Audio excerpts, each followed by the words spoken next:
পশ্চিমবঙ্গ বিধানসভায় বাংলাদেশের ঘটনা নিয়ে উদ্বেগ প্রকাশ করেছিলেন মুখ্যমন্ত্রী মমতা বন্দ্যোপাধ্যায়। এবার সংসদে উঠে এলো বাংলাদেশ প্রসঙ্গ।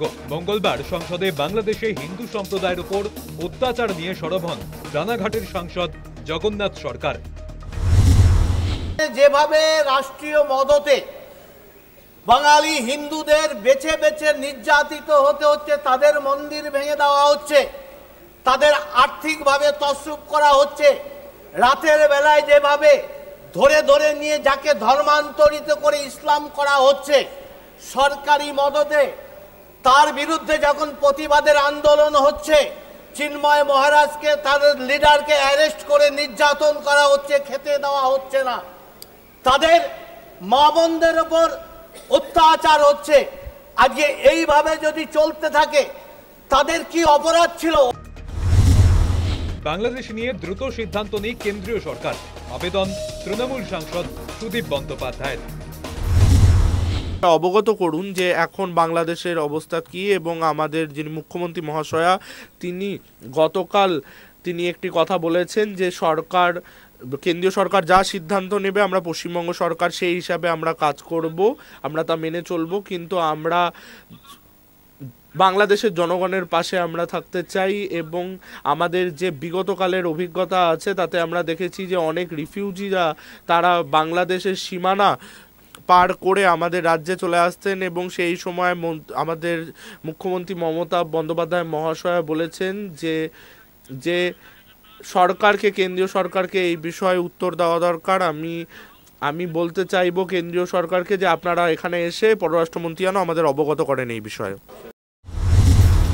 বাংলাদেশের ধৃত ইস্কন সন্ন্যাসী চিন্ময় কৃষ্ণ দাসের মামলার শুনানি ছিল মঙ্গলবার, কিন্তু তার হয়ে কোনো আইনজীবী আদালতে উপস্থিত হতেই পারেননি।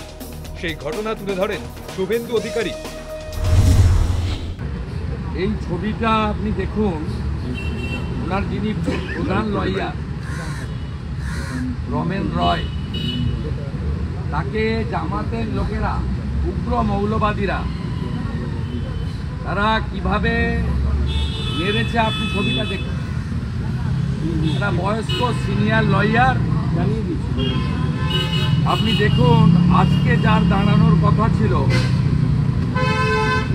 দিগান আচার্য, যুবক অ্যাডভোকেট, তাকে কিভাবে মেরেছে দেখুন।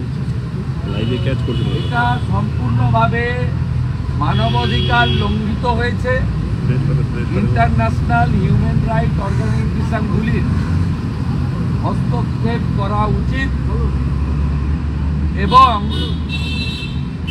ইসকনের পক্ষ থেকে যারা গোটা পৃথিবীব্যাপী ছড়িয়ে আছেন তাদের ভয়ঙ্করভাবে রিয়্যাক্ট করা উচিত যে বাংলাদেশে হামাস, আইএস, তালিবানের থেকেও খারাপ একটি জঙ্গিবাদ ওখানে কাজ করছে।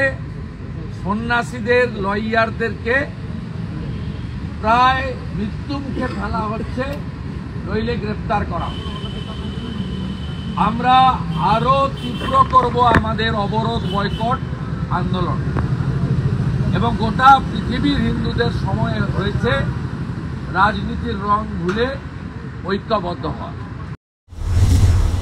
সোমবার ত্রিপুরায় বাংলাদেশ দূতাবাসে হামলা চালানোর অভিযোগ ওঠে। সেই ঘটনায় মঙ্গলবার ভারতীয় হাইকমিশনারকে তলব করে ইউনুস প্রশাসন। সব মিলিয়ে বাংলাদেশে পরিস্থিতি ক্রমশই জটিল হচ্ছে। News time.